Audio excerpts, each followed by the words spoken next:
This week, we draw together the informal and formal treatment of straight lines that were introduced in the previous weeks.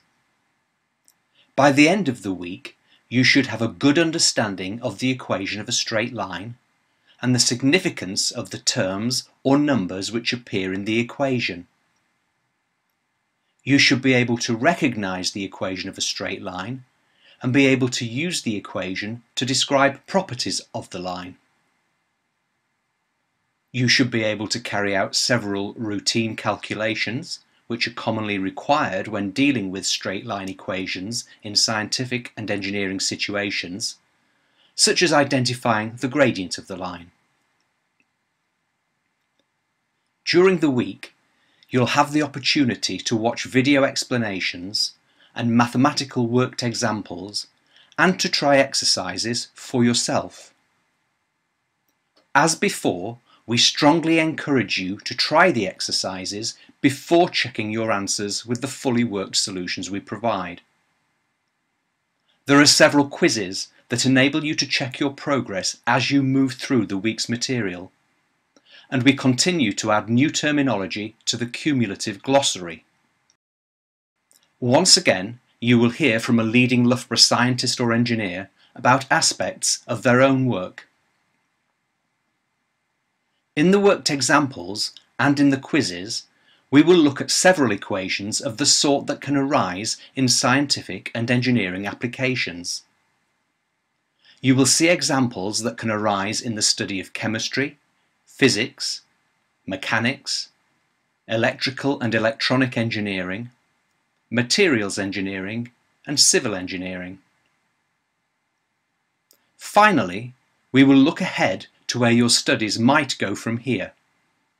We explain how the foundations that we have laid can be built upon to study more complex curves and surfaces, and how the concept of linearity pervades much of science and engineering. The gradient of a line provides information about how rapidly a physical quantity is changing. To be able to ascertain similar information about curves and surfaces requires a knowledge of differential calculus, a topic that builds directly upon the straight line work of this course. We hope that we will have whet your appetite for further study and leave you wanting to learn more. When you have completed this week's course material, you'll be able to take the course test, which will enable you to assess how well you have mastered the material on the whole course. And if you wish, you can claim your statement of participation.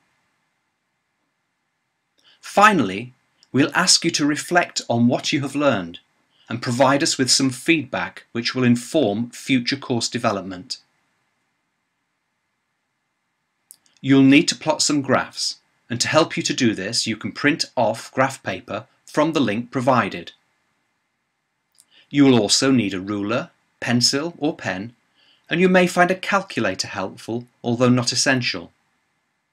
Coloured pens or pencils may help you to visualise some of the points and lines that you're going to draw.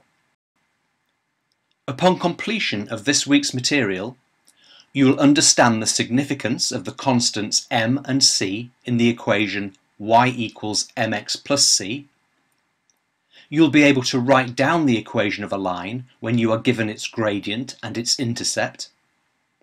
You'll be able to find the equation of a line passing through two given points. You will have seen that we can represent a straight line using symbols other than y and x. You'll have met several examples of straight line equations which arise in applications in science and engineering.